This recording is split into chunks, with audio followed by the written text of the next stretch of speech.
They took the entire inheritance. They emptied the accounts my late husband and I had built over 30 years, all under the guise of tax optimization for their future. They called this enormous betrayal a wedding gift. For 3 years, they lived in a loft in a high-rise building, spending my money while I suffered alone.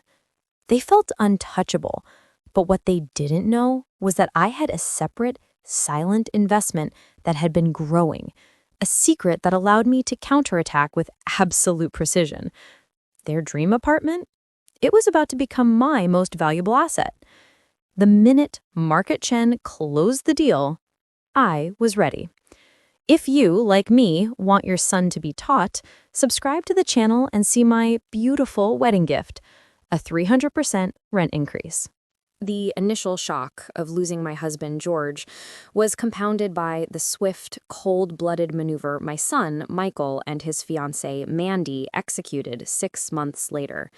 They convinced me to transfer the bulk of George's liquid assets, the money he and I had saved over 30 years, into a joint management account they'd set up, promising it was the best route for tax optimization. I was grieving, vulnerable, and sadly trusting of my only son, so I signed the paperwork, believing I was securing our collective future. That signature was the moment I handed over my entire financial safety net. I remember standing in their lavish, high-rise apartment, looking out over the city lights that glittered with a cold indifference that matched their own. Mandy, draped in an expensive silk dress, toasted their success, not their love. The clink of her crystal glass sounded like a final, fatal gunshot to my heart, the moment she revealed their true intentions. She looked right at me, a saccharine smile on her face, and proclaimed that my disappearance would be their most cherished wedding gift. The words felt like a physical blow, leaving me breathless and dizzy in the center of their opulent living room. "The best gift to our marriage, Ellie," she announced, her voice too loud, "would be your permanent absence from our financial decisions and our home." Michael just stood there, his eyes glued to the expensive marble floor, unable to meet my gaze or defend his own mother. He was a silent accomplice, a man utterly dominated by the materialistic desires of his ambitious bride. I didn't argue or cry. I simply put my half-empty glass down, careful not to make a mess, and walked out. The cool night air of New York City hitting my face was a welcome shock, a moment of clarity breaking through the fog of grief and betrayal. I realized I was not just mourning George, but also the son I thought I knew. I had been foolish, perhaps, but I was not defeated. The very next morning, before the city had fully awoken, I called the one person who could turn this gut-wrenching emotional pain into strategic legal action: Margaret Chen, my late husband's former corporate lawyer. Margaret's office was known for its discretion and, more importantly, its relentless pursuit of justice. I knew what I needed to do, but I needed a warrior to execute the plan. I drove away from their expensive neighborhood, that feeling of utter rejection fueling a terrifying new resolve. They thought they had left me with nothing but my old modest house and my grief. But they hadn't counted on the silent investment I had kept hidden for years, a secret that was about to turn their victory into a catastrophic defeat. But the real secret wasn't the money I had saved. It's what Margaret Chen immediately found that shocked even me. I arrived at Margaret Chen's law office before 7 a.m., the city still slick with the morning dew and the promise of a sharp, cold day. Margaret, a woman whose demeanor was as polished and formidable as the dark mahogany in her conference room, offered me coffee that smelled strong and earthy, a perfect contrast to the sickly sweet facade of Mandy. I sat down, the leather of the chair cool against my skin, and began to detail the systematic draining of my inheritance by Michael and Mandy. I explained how they'd coerced me into signing the papers, painting a picture of financial expertise and familial care that was nothing but a lie. As she listened, her pen never touched the notepad. Her eyes, however, missed nothing. I felt foolish confessing my naivety, yet strangely empowered by simply speaking the truth out loud in a space designed for strategy, not sentimentality. Once I finished, Margaret leaned back, the faintest hint of a smile touching her lips. "Ellie," she said, her voice a low, steady rumble, "you might have signed away your liquid assets, but you forgot to mention the silent money, the one they never found." My heart gave a sudden, hard thump against my ribs. I hadn't even had the chance to bring it up, yet she knew. I looked at her, utterly stunned. "How did you—" Margaret simply tapped a file on her desk. "George was a prudent man, Ellie. He had a secret fund, an investment portfolio totally separate from the joint accounts and the inheritance, tucked away in a safe deposit box under a code name. This separate fund contained the true ace up my sleeve, a sizable sum intended for George's extreme old age, money neither Michael nor Mandy knew existed. This portfolio, valued at nearly $1 million and totally outside the estate documents they manipulated, was my untouchable war chest. It was enough not only to secure my retirement, but more importantly, to execute the plan that was already forming in my mind. They thought they had left me destitute and powerless, but they had merely left me with the resources for a counterattack. But the truly explosive realization came when Margaret Chen explained why Michael and Mandy were so desperate for my money in the first place, and it had everything to do with their dream home.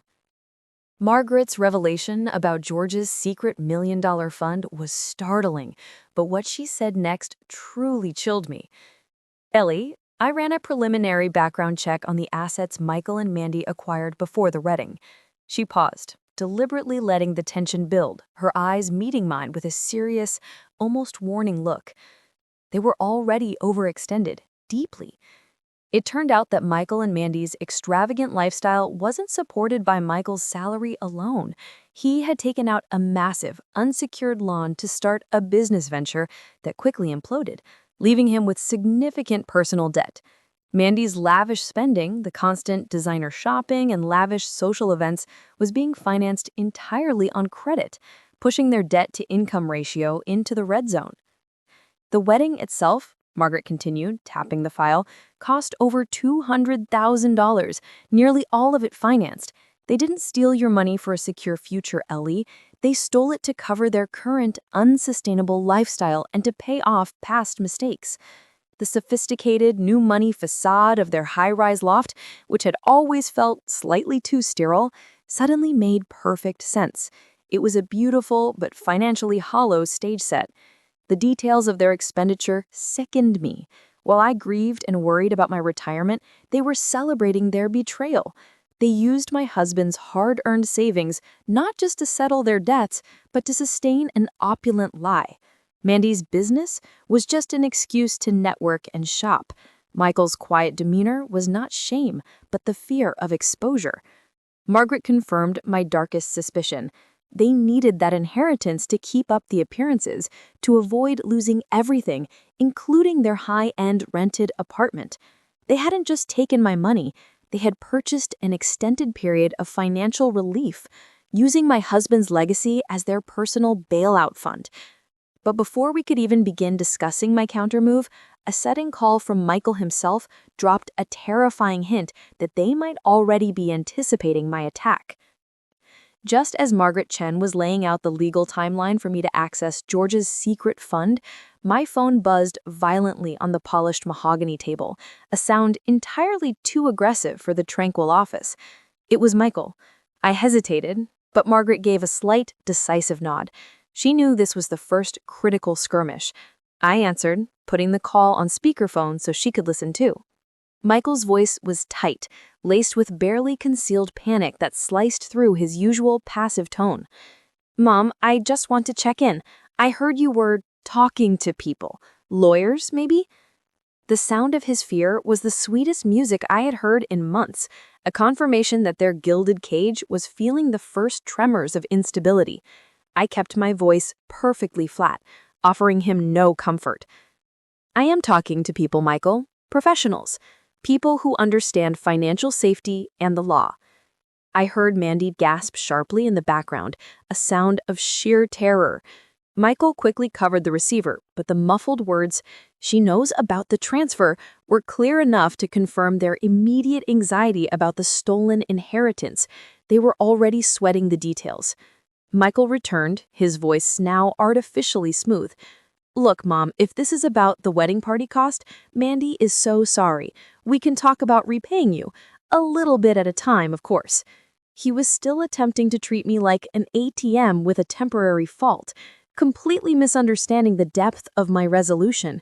He failed to realize that this was no longer about simple repayment. It was about sovereignty and consequence. I calmly delivered the first strike. "It's not about the wedding, Michael. It's about the systematic financial abuse that left your grieving mother without security. The law is very clear on that. We will be speaking through my attorney from now on." Margaret subtly picked up her pen, signifying that the conversation was now officially over, leaving Michael sputtering on the other end of the line. But their panic wasn't just about the stolen money. Margaret discovered a far more urgent secret concerning the high-rise loft, a secret that gave me my perfect weapon. Michael and Mandy's terrified sputtering on the phone confirmed Margaret's earlier theory. Their entire financial structure was built on quicksand. But their anxiety wasn't just about the inheritance. It was about the impending crisis of their lavish apartment. That high-rise loft, the one they flaunt so publicly, it's not a standard rental, Margaret revealed, leaning forward, her voice dropping conspiratorially. It belongs to a small, private holding company. She explained that this holding company, owned by a minor real estate investment fund, was quietly liquidating its assets to cover some unexpected tax liabilities. That meant the entire apartment building, the symbol of Michael and Mandy's ill-gotten success, was about to go on the market. This wasn't just a potential move. This was a time-sensitive, ticking bomb.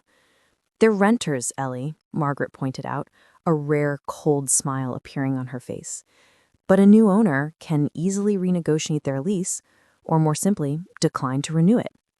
That building is a weapon of opportunity." The irony wasn't lost on me.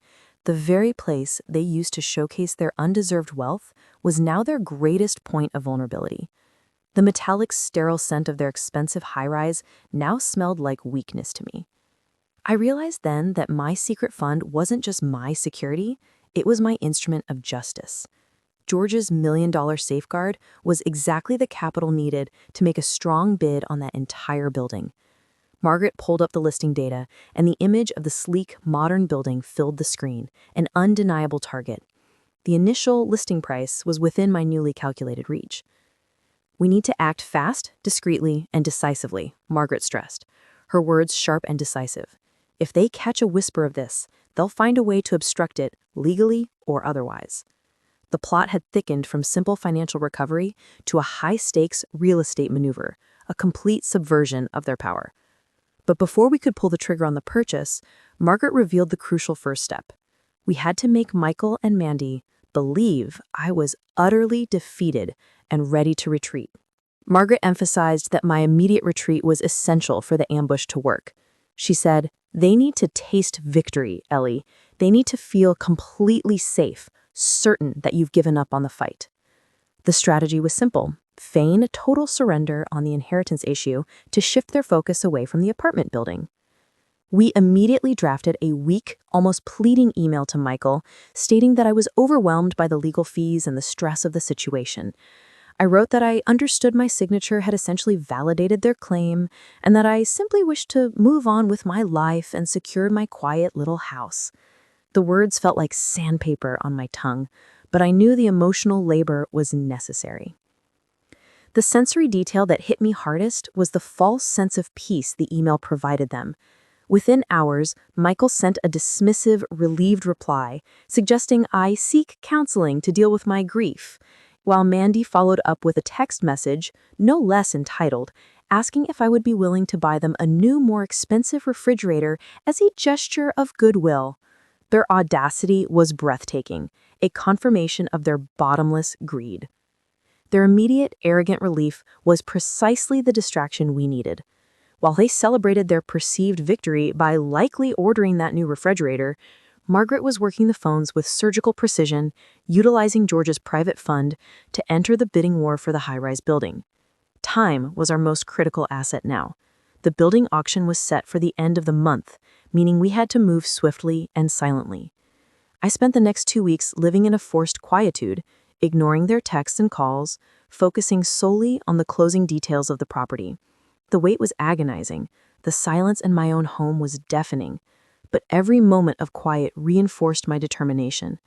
I reminded myself that the end goal wasn't money, it was to shatter their illusion of power and entitlement. But as the deadline for the bid approached, a sudden, frantic text message from Michael suggested they had stumbled upon a piece of our secret, threatening to derail the entire plan. The quietude I was forcing myself to endure was shattered by a frantic text message from Michael, arriving late one evening. It wasn't about the refrigerator or the inheritance. It was a single cryptic sentence. "Mom, why is Margaret asking questions about the Pinnacle Holding Group?" My blood ran cold, even as a wave of fierce adrenaline hit me. Pinnacle Holding Group was the obscure, private fund that secretly owned Michael and Mandy's entire apartment building. I immediately called Margaret Chen, my voice barely a whisper, the sound of my own fear echoing back at me in the silent room. "They know about Pinnacle," I told her, the words tasting like ash. Margaret remained completely unruffled. "I anticipated this, Ellie. We had to inquire about the building's maintenance history, and they clearly monitor every single contact related to their lease." She explained that Michael must have seen a brief notation or a generic inquiry that passed through the management company. This small mistake was a dangerous complication. Mandy, with her razor-sharp ambition, would quickly connect Margaret's inquiry to my previous financial dealings and realize I wasn't retreating at all. We needed to act now, before they could investigate Margaret's purpose further. "They still think you're broke and desperate, Ellie. They won't suspect the money, just that you're trying to leverage a cheap legal scare," Margaret assessed with confidence. The pressure was mounting, forcing us to accelerate the purchase timeline. Margaret informed me that my bid was strong, but there was one other serious, highly motivated buyer, a foreign investment group, threatening to outbid us. The window of opportunity to secure the building was closing fast. I knew then that the final bid had to be aggressive, utilizing the full extent of George's secret fund. This wasn't just about justice anymore. It was a high-stakes financial duel. I authorized Margaret to increase the offer by nearly 10%, a figure that would make even a large corporation hesitate. But as the clock ticked down to the final closing, a shocking detail emerged about the rival bidder that suggested Michael and Mandy's treachery ran even deeper than I thought. The revelation that another serious bidder, a foreign investment group, was challenging my acquisition of the high-rise building ratcheted up the tension immeasurably. I felt the cold, hard reality of the financial market pressing down on my carefully laid plans. Margaret, however, didn't panic. Instead, she leveraged her extensive network to investigate this rival bidder, searching for any weakness or link we could exploit. What she discovered next was a gut punch that made my whole body stiffen. The rival bidder, ostensibly a group based in a small, obscure European principality, was not entirely foreign. Digging into the corporate registration, Margaret found a single, non-executive board member listed in the filings whose name was terrifyingly familiar: Richard Sterling. Richard Sterling was Mandy's father. My blood ran cold. This wasn't just a separate investment, this was a calculated defense. Mandy's parents, likely aware of their daughter and son-in-law's deep financial distress, were trying to buy the building themselves. They were attempting to secure the leasehold for Michael and Mandy, protecting them from the very instability their own greed had created. They were running an escape route. This confirms their desperation, Ellie. They're attempting a family bailout, using a shell corporation to avoid drawing attention. They're trying to prevent any new owner, specifically you, from evicting their children. The realization hit me. Their entire family was conspiring to protect Michael and Mandy's lavish, unearned lifestyle. This wasn't just about my inheritance anymore. It was a battle against the entrenched entitlement of the entire Sterling family. My countermove needed to be absolutely decisive, leaving no room for another familial rescue.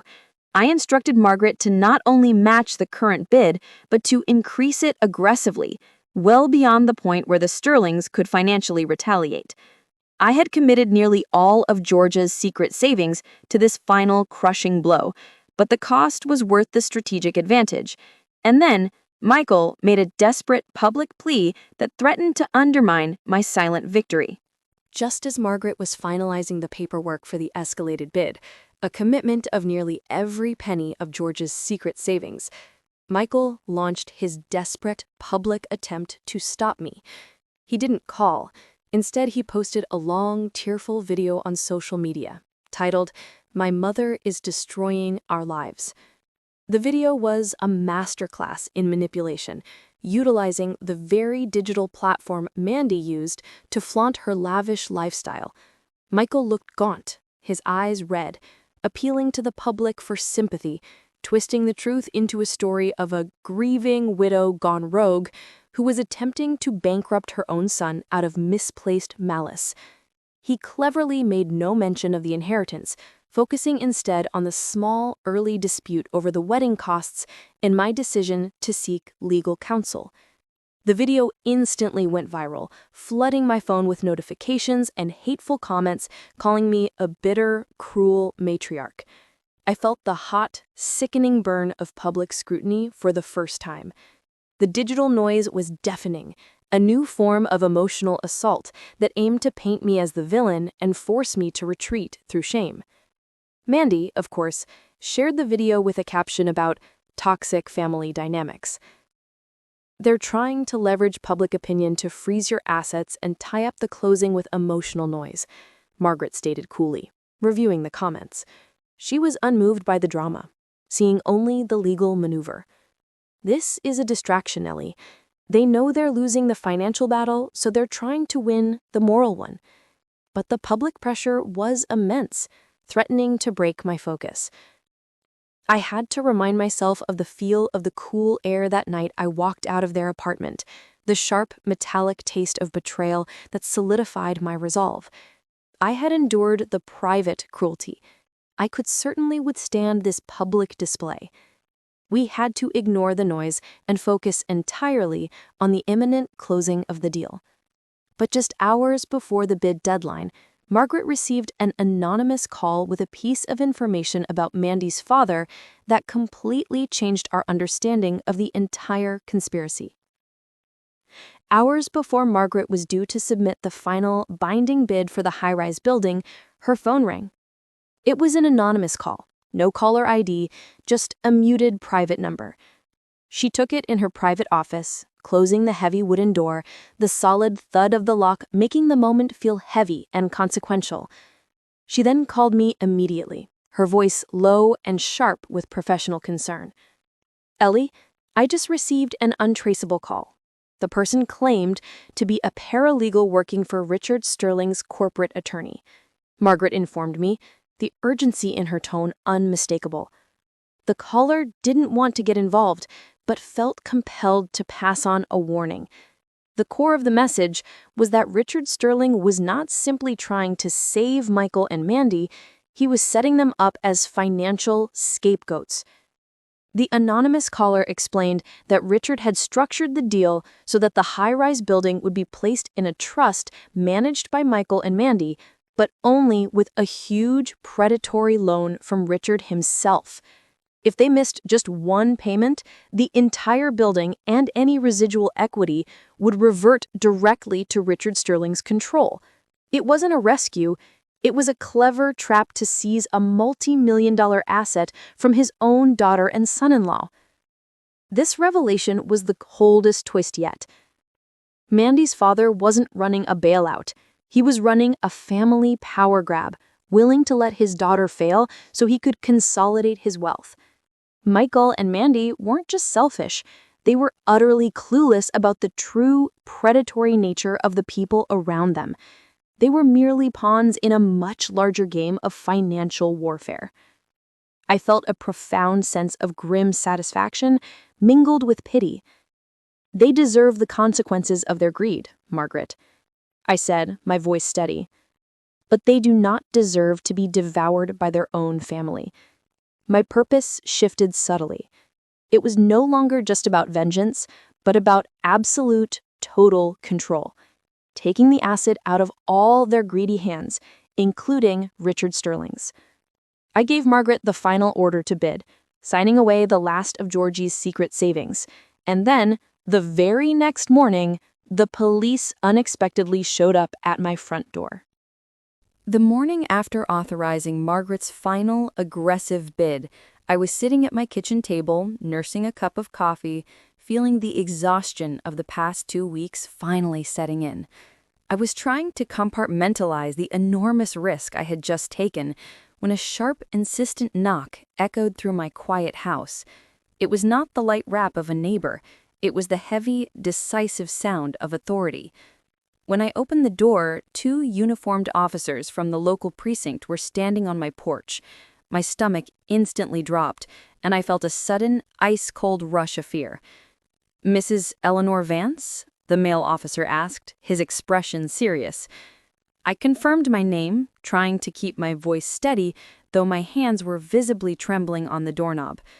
They explained they were following up on a report filed late last night concerning elder financial abuse and harassment. Michael had played his ultimate card, exploiting the public sympathy from his video to launch a legal counterattack. He claimed I was harassing them and using the threat of a lawsuit to unfairly seize their personal assets, a complete inversion of the truth. The officers were polite, but thorough, asking detailed questions about my current financial health and my mental competence. I felt a surge of cold fury.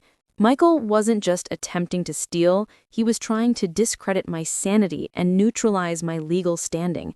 I felt the humiliation burning in my cheeks, but I knew exactly what to say to shut it down.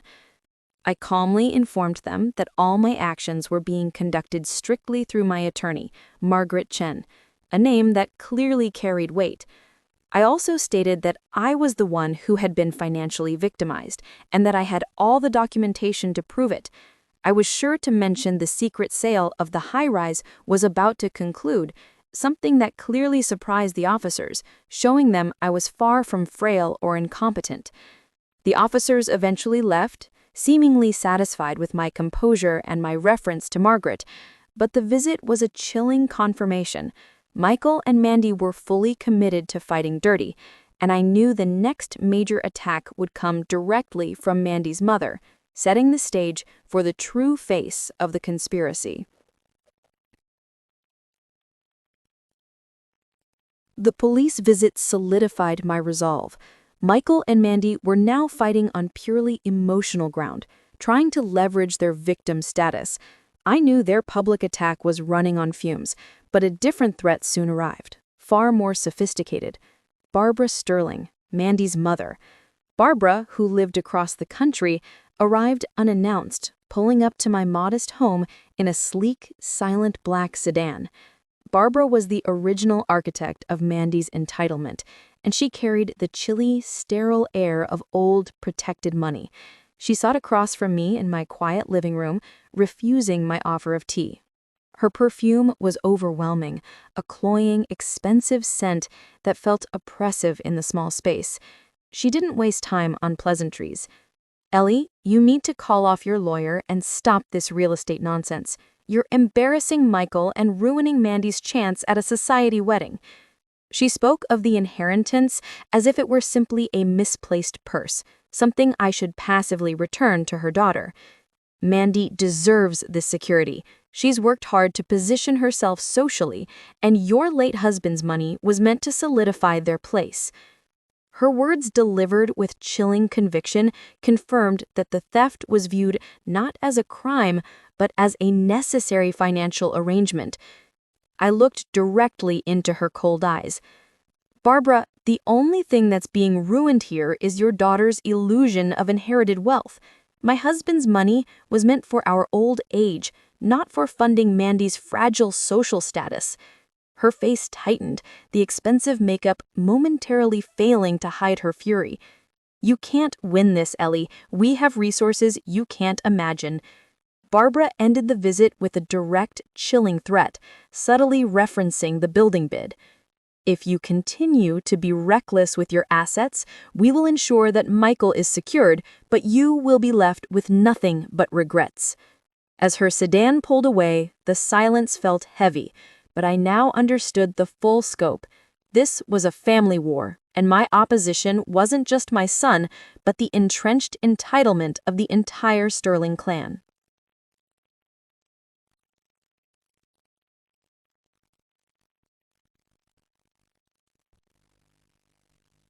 The tension in my chest was a dull, constant ache. I was waiting for the one call that mattered, the one that would justify the immense, secret financial risk I had taken. The public shaming and Barbara Sterling's threats had done their work, leaving me emotionally drained, but I refused to crack. I sat rigidly in my living room, staring at the phone, waiting for Margaret Chen. Finally, at 4:58 p.m., the phone rang. Margaret's number flashed on the screen, and I snatched it up immediately, my hand trembling violently. I couldn't speak, only manage a shaky whisper. "Margaret?"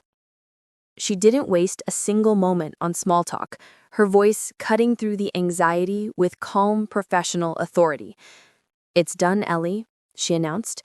"The contract is signed and filed with the city registrar.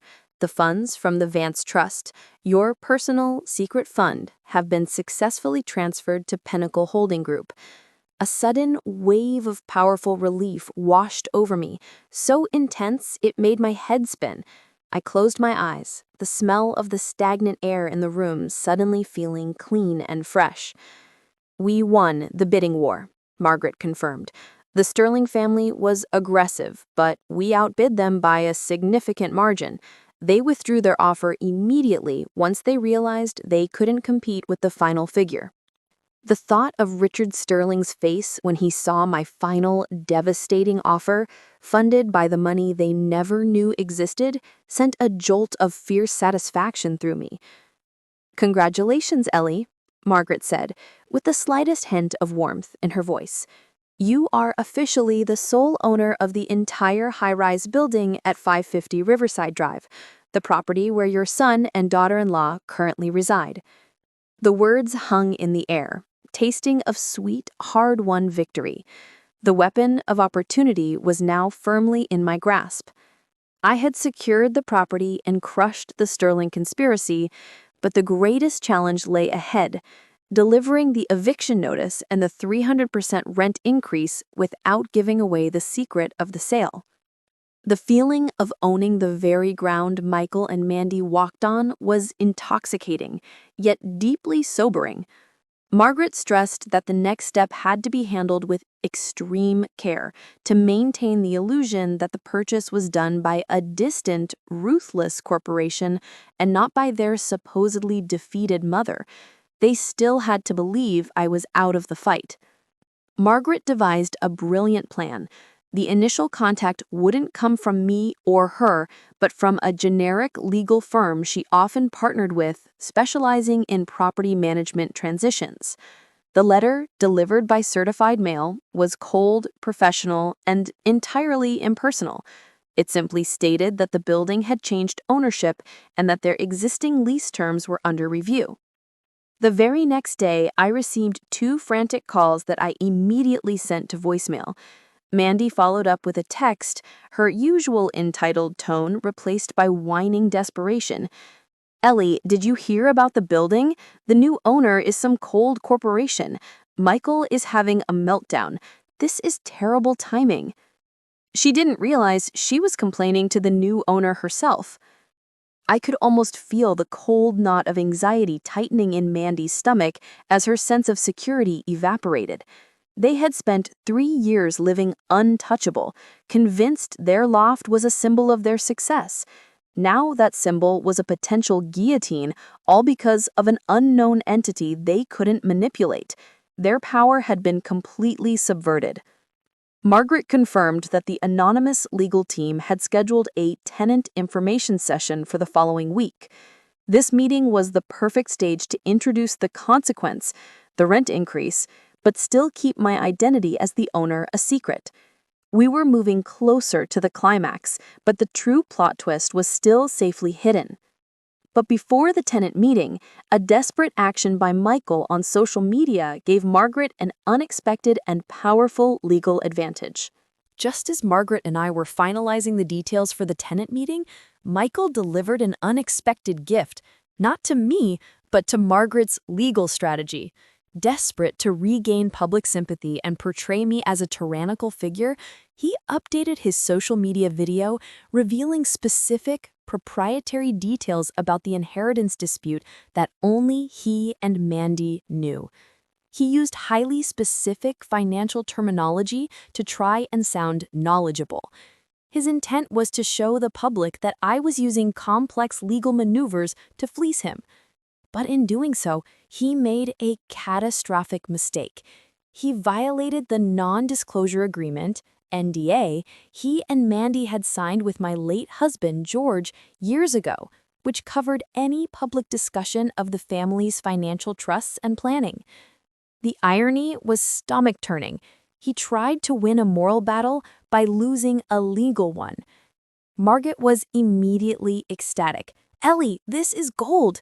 This public disclosure completely voids any implied good faith on their part in the inheritance dispute.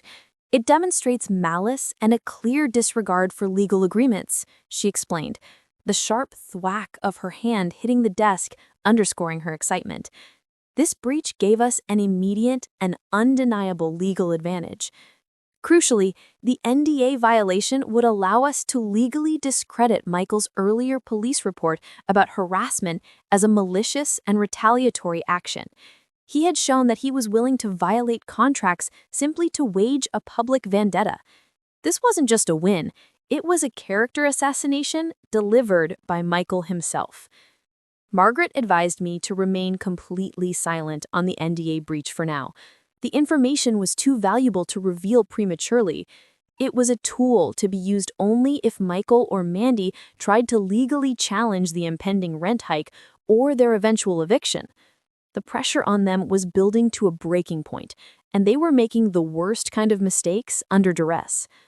The stage was set, the weapon was loaded, and the time had come for the climax. The tenant meeting where the new ownership and the crushing financial penalty would be revealed, though not yet by me.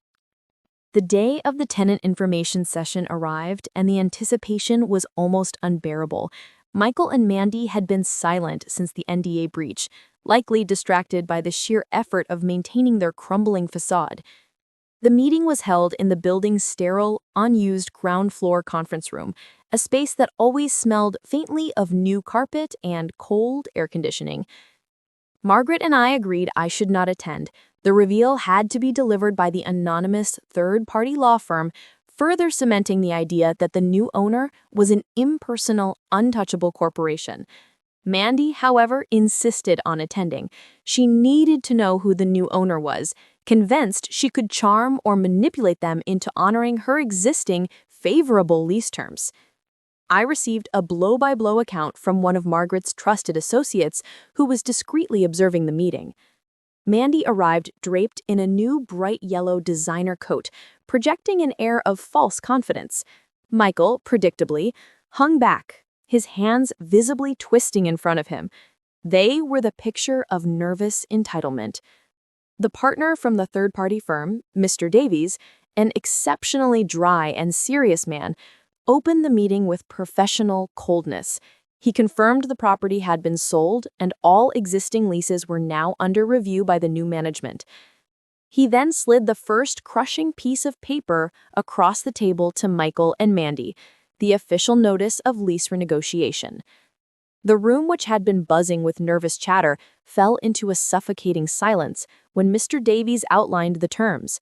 The market value for their premium loft was assessed, and due to the new owner's investment strategy, their monthly rental payment would be adjusted upward by 300%, effective in 60 days. Mandy's attempt to charm had just met the brute force of market economics. I heard the sound of Mandy's chair scraping violently across the floor, a clear sign of her explosive reaction, but the full weight of the new reality still hadn't hit Michael yet, and I knew his collapse was imminent. I heard the sound of Mandy's chair scraping violently across the floor, a clear sign of her explosive reaction, even through the tense voice of Margaret's associate on the phone. "She's yelling, Ellie. She's asking who the new owner is, demanding to speak to them right now," the associate whispered, clearly amused by the spectacle. Mandy's composure had utterly fractured under the sudden, brutal weight of the 300% rent increase. Michael, however, showed a slower, more profound psychological collapse. The new rent, which was significantly more than his actual annual salary, meant their luxurious life, funded by stolen money, was officially over. He looked at the notice, his face draining of color, the crinkling sound of the paper in his numb hand seeming deafening in the suddenly silent room. He wasn't enraged like Mandy. He was terrified. Mandy, in her panic, started pointing fingers, trying to pin the blame on everyone but herself. She accused Mr. Davies of being a shill for Ellie Vance, convinced that only a spiteful mother would enact such a perfect, devastating financial maneuver. Mr. Davies, perfectly coached by Margaret, maintained his impenetrable professional facade, repeating only that the owner was a private investment vehicle and the new rate was non-negotiable. "This is impossible. Where are we going to find this kind of money?" Mandy shrieked, her voice echoing off the high ceilings of the conference room. The other tenants, who had received similar, albeit smaller, increases, looked on with a mix of fear and strange satisfaction at the couple whose wealth they had always envied. This moment was critical. The high-rise had been the foundation of their lie, and now it had become the engine of their destruction. They were now facing the stark, unavoidable reality that they had exchanged their long-term financial stability, the inheritance, for 3 years of hollow luxury. The price of their greed was now due, payable in full. Michael, defeated, finally called me later that night. But his words weren't an apology. They were a chilling admission that confirmed Mandy's family was already planning their final, brutal act of retaliation.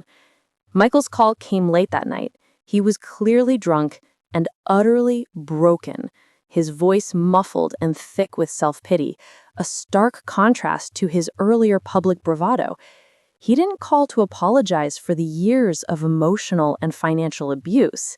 He called because the 300% rent increase had finally broken him, stripping away his illusion of control. He was utterly panicked about his immediate future. "Mom, you have to help us," he pleaded, the sheer desperation in his voice almost painful to hear. "Mandy's already talking to her dad, Richard Sterling. He's furious about the building purchase." Michael finally confirmed the terrifying truth Margaret had uncovered, that Richard was definitely planning an act of financial retaliation, targeting my remaining assets.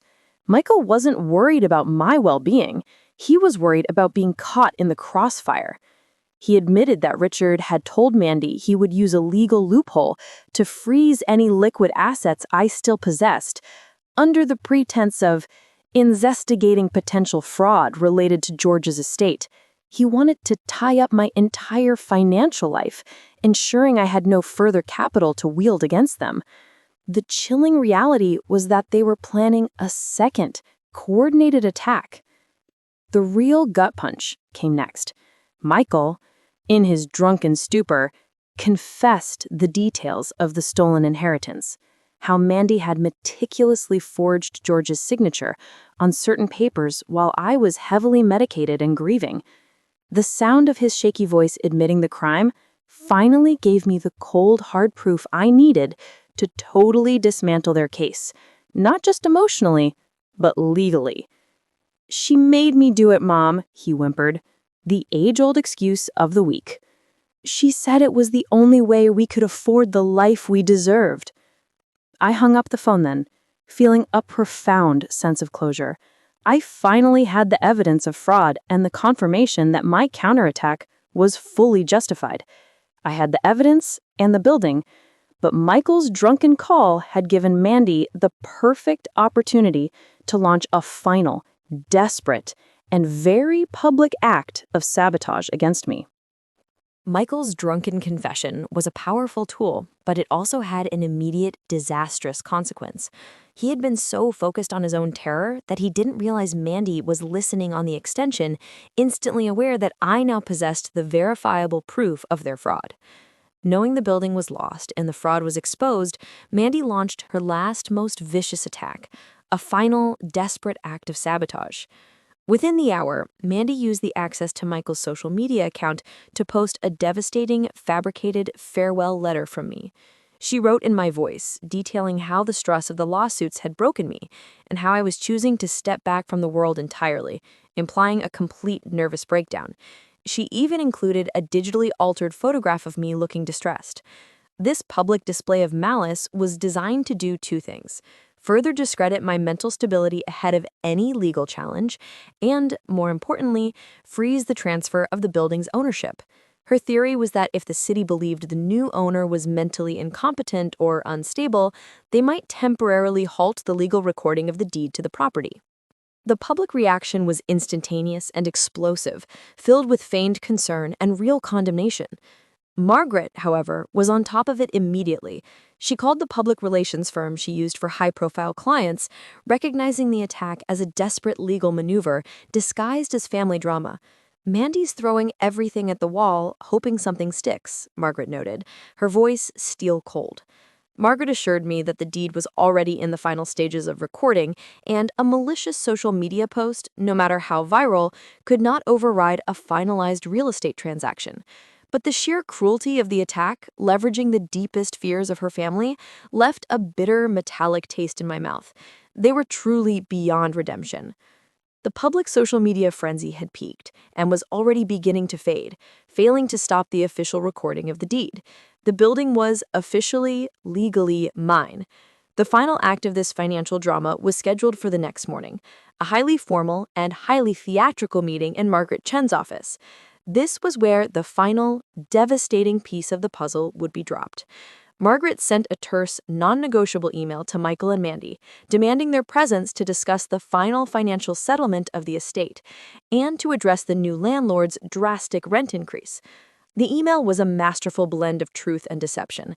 They immediately agreed. Michael was desperate to beg for mercy on the rent, and Mandy was hungry to confront the corporation that had ruined her. I spent the evening alone, practicing my composure. I chose an outfit that projected quiet power, a tailored dark suit, the antithesis of Mandy's flashy wardrobe.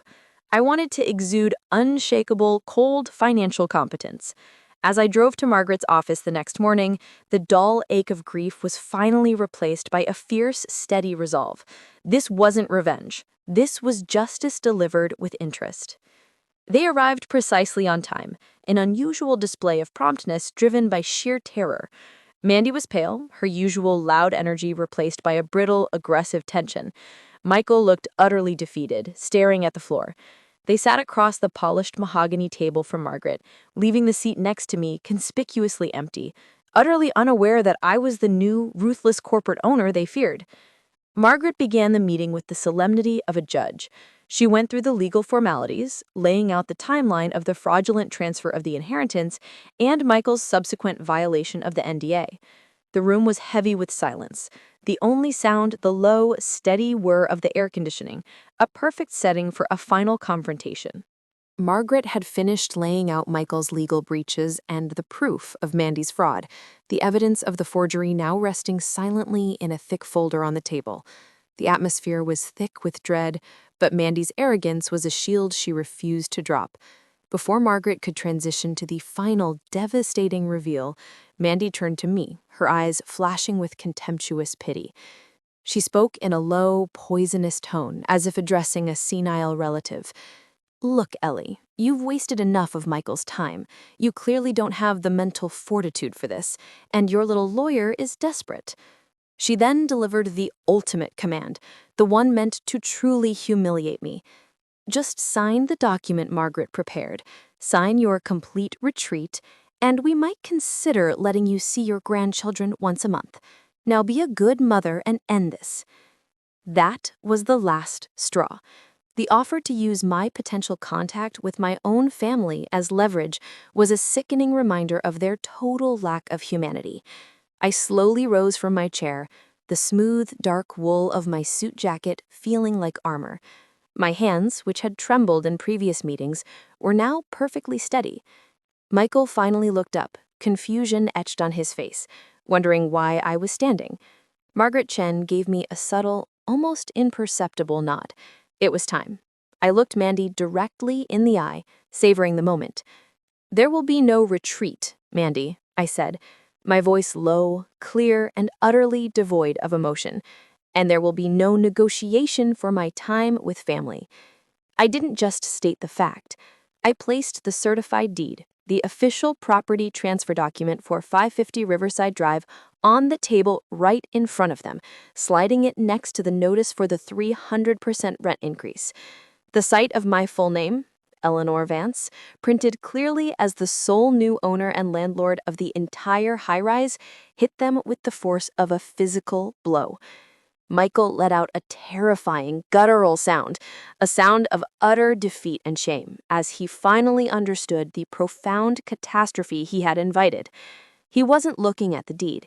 He was looking at the woman he had tried to destroy, realizing she had silently purchased the absolute authority to crush his entire future. Mandy, however, was far colder.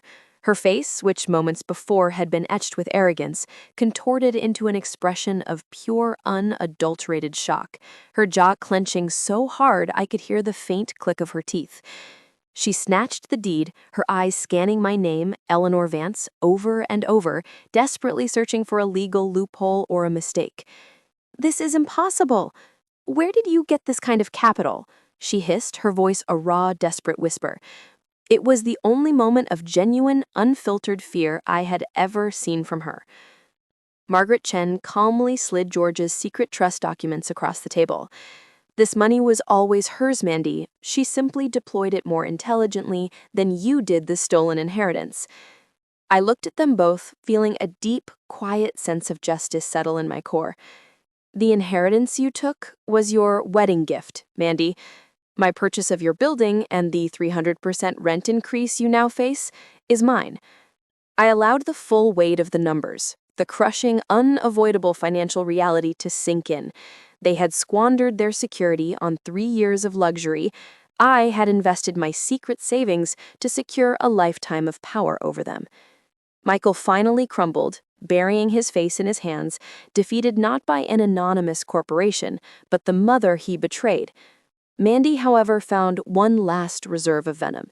She stood up, her yellow coat a stark contrast to the dark wood, and spat, "You regret this. You have no heart."